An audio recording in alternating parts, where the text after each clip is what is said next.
a bargain written in invisible ink. It began with a treaty that appeared harmless, just 5 pages of formal language, sealed with wax and exchanged between two neighboring kingdoms seeking peace after years of tension. But inside that document, hidden between careful lines and ambiguous phrasing, lay a clause so subtle that only a handful of advisors even noticed it. A clause that, once activated, would bind both kingdoms to a financial pact neither fully understood. To grasp why this invisible bargain mattered, we must return to an era when diplomacy was a game of shadows. Kingdoms spoke of peace while preparing for war. Merchants financed armies while preaching prosperity. Every signature carried layers of meaning, some declared openly, others buried beneath legal nuance. Treaties were not merely agreements, they were traps, safeguards, gambits, and possibilities, all written in ink that changed depending on who read it. The first reveal begins with the origin of the clause. It authorized a mechanism called conditional parity, a commitment that required both kingdoms to maintain their currencies within a narrowly fixed exchange band. At first glance, it looked like a gesture of cooperation. But hidden beneath the politeness was an unspoken dependency. If one currency faltered, the other would be forced to compensate, binding their economies together in ways neither treasury was prepared to manage. Then came the second beat. The clause went unnoticed for years, buried beneath diplomatic rituals and ceremonial renewals. But as wars elsewhere strained trade routes and weakened silver supplies, the balance between the two currencies began to wobble. A quiet warning emerged from scholars who studied the treaty closely: if the disparity widened too far, both kingdoms would be compelled to intervene, pouring reserves into an effort to preserve parity, even if it risked draining their treasuries. For a while, the danger seemed distant. Markets remained steady. Trade thrived.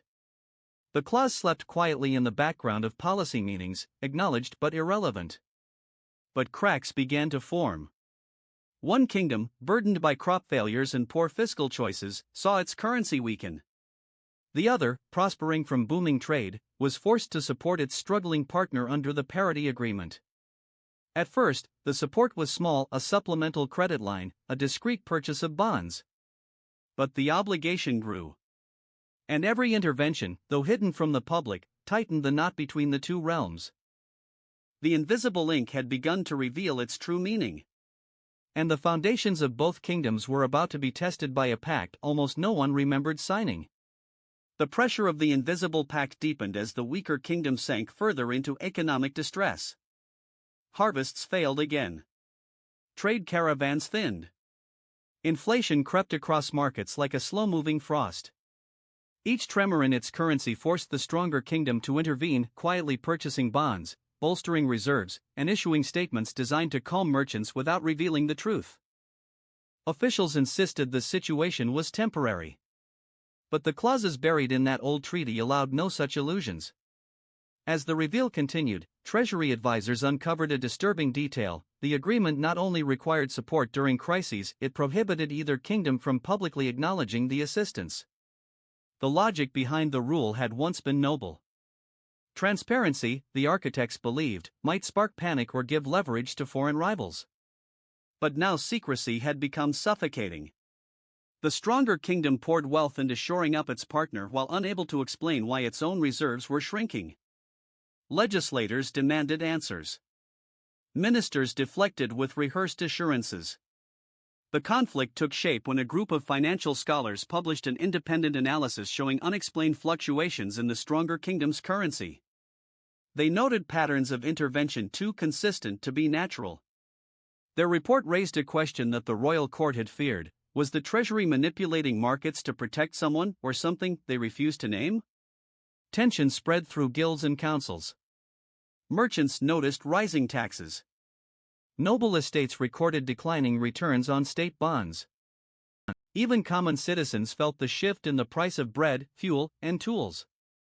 Rumors flourished that the kingdom was secretly preparing for war, that the crown had mishandled reserves, or that corruption was swallowing the treasury from within. None of these theories were accurate, yet all contained a piece of the truth: wealth was disappearing into a system no one could see.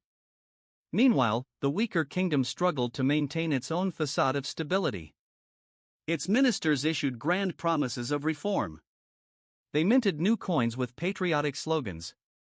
they negotiated with foreign creditors, offering collateral they barely controlled. But their efforts could not mask the undeniable reality: their economy rested on borrowed time and another kingdom's quiet support. And the more they relied on the pact, the more impossible it became to escape it. The crisis escalated when foreign states detected unusual shifts in regional trade flows. Goods began to bypass the struggling kingdom, rerouted through ports and roads considered more stable. In response, tariffs were adjusted. Alliances strained. Rival powers speculated that something was weakening the region's financial integrity. Some sent envoys to probe for confidential information. Others increased military patrols near shared borders, sensing a vulnerability that could be exploited. Inside diplomatic chambers, the stronger kingdom faced a dilemma. To reveal the pact would expose both realms to panic and ridicule. But to maintain silence meant committing more resources to a partner whose collapse seemed increasingly unavoidable. Advisors debated furiously. The crown read the treaty again and again, searching for a loophole that did not exist. The build-up intensified when a confidential ledger leaked, showing the precise sums transferred under the parity clause.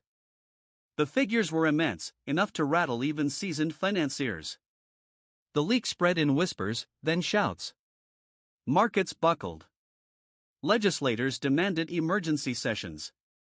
Citizens swarmed the steps of the Treasury, demanding to know why their kingdom was financing a neighbor's failures. The invisible ink had become visible. And now, two kingdoms faced the consequences of a bargain that had bound their fates together in ways neither had ever intended. The exposure of the leaked ledger shattered the illusion of stability. Markets convulsed as traders realized the truth: the stronger kingdom's wealth had been bleeding into its neighbor for years. Investors who once praised the kingdom's prudence now questioned whether it had ever been stable at all. Confidence evaporated.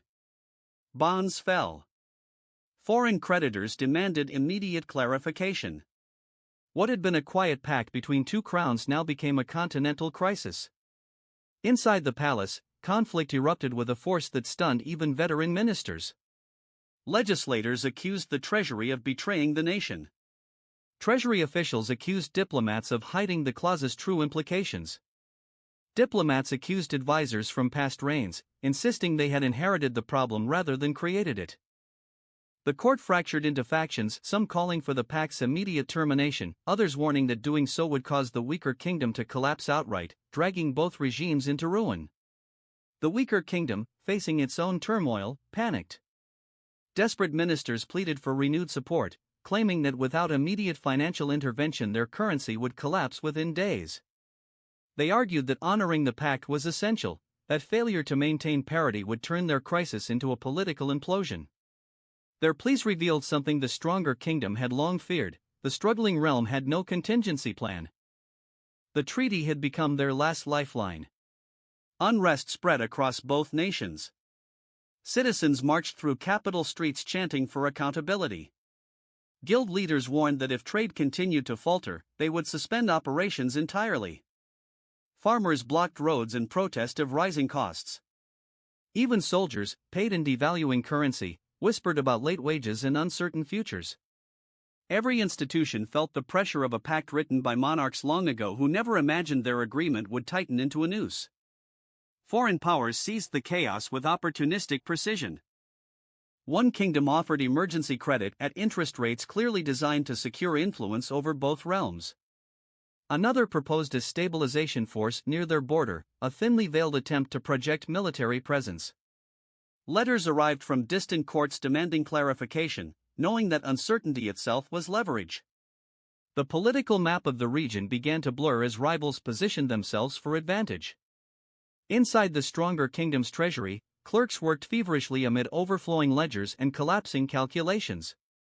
Their reports painted a grim picture: reserves were dangerously low. If another intervention was required, the kingdom might face insolvency itself. Advisors debated extreme measures: austerity, foreign loans, currency devaluation. Each option carried consequences capable of reshaping the region. The buildup reached its peak when the weaker kingdom activated the clause formally. They issued a decree invoking conditional parity protections, forcing the stronger kingdom, by treaty, to to defend their currency once more. It was a desperate act, but also a calculated one. They gambled that their neighbor, bound by international expectation and diplomatic pride, could not refuse without appearing faithless. The stronger kingdom reacted with shock, then outrage. Ministers argued that fulfilling the clause would bankrupt them. Others replied that denying it would destroy their credibility and invite foreign intervention. The monarch, torn between duty and survival, delayed the decision for a single night, a night filled with fear, speculation, and frantic negotiation. As dawn approached, both kingdoms stood suspended in uncertainty. The pact that once promised unity now held the power to destroy them both. The storm was no longer hidden in invisible ink. It had risen into full view, and the next choice would determine the fate of two nations bound together by a signature no one had truly understood until now. The decision arrived at sunrise, delivered in a trembling voice from the throne of the stronger kingdom. The monarch declared that the pact, long hidden, long misunderstood, could not continue. The treasury would no longer funnel reserves into a system that endangered both realms. The conditional parity clause was voided, effective immediately. The announcement rippled across both kingdoms and beyond their borders, igniting a chaos years in the making. The climax erupted within hours. Financial markets convulsed as the weaker kingdom's currency plummeted, unrestrained at last. Crowds gathered outside its treasury demanding explanations. Merchants halted trade, fearing they were witnessing the collapse of their entire economic foundation. Foreign creditors, sensing an opportunity, demanded immediate repayment on outstanding loans, triggering a chain reaction of defaults and emergency measures. Inside the weaker kingdom's parliament, panic transformed into rage as officials accused their neighbors of betrayal, forgetting that the pact had been a shared burden from the start. In the stronger kingdom, outrage clashed with relief. Citizens celebrated the end of a secret drain on their wealth, but feared retaliation, instability, and the arrival of opportunistic foreign powers. Ministers scrambled to stabilize the currency, negotiate new trade terms, and assure the public that their decision, though drastic, had a plan behind it. Behind closed doors, they admitted the truth: the plan was still being written. Yet amid the turmoil, a critical shift emerged. The stronger kingdom extended an offer not of parity, but of partnership. They proposed a transparent economic accord governed by open audits, shared reserves, and publicly documented interventions. This was not a rescue but a reset, an invitation to rebuild trust without the shadows of secret treaties. It was bold, risky, and unprecedented. The weaker kingdom, crippled by freefall, faced a choice. Accept the new arrangement and rebuild slowly under strict conditions, or reject it and risk political fragmentation, international isolation, and economic collapse. Debates raged through their parliament. Some demanded national pride over foreign aid. Others argued that pride could not feed families or stabilize currency. In the end, survival prevailed. They accepted, but with terms of their own, insisting on equal representation and joint oversight to prevent dominance. The resolution began as teams of auditors, economists, and envoys traveled between the two capitals, drafting a new framework to replace the broken pact. Within weeks, the first signs of stabilization appeared. Trade resumed. Prices settled. Foreign creditors, seeing structure where chaos once threatened, renegotiated terms rather than press for ruin. Transparency, once dismissed as idealistic, became the cornerstone of the region's recovery. The invisible ink that once concealed obligations had been washed away by crisis. In its place stood agreements forged in daylight, binding two kingdoms not through secrecy, but through shared responsibility and open governance. The scars remained, but they served as guides rather than chains. And the lesson endures. Hidden terms, concealed debts, and silent agreements can bind nations more tightly than any alliance proclaimed with trumpets. But when secrecy collapses, only accountability can rebuild what was lost. Subscribe to join the journey.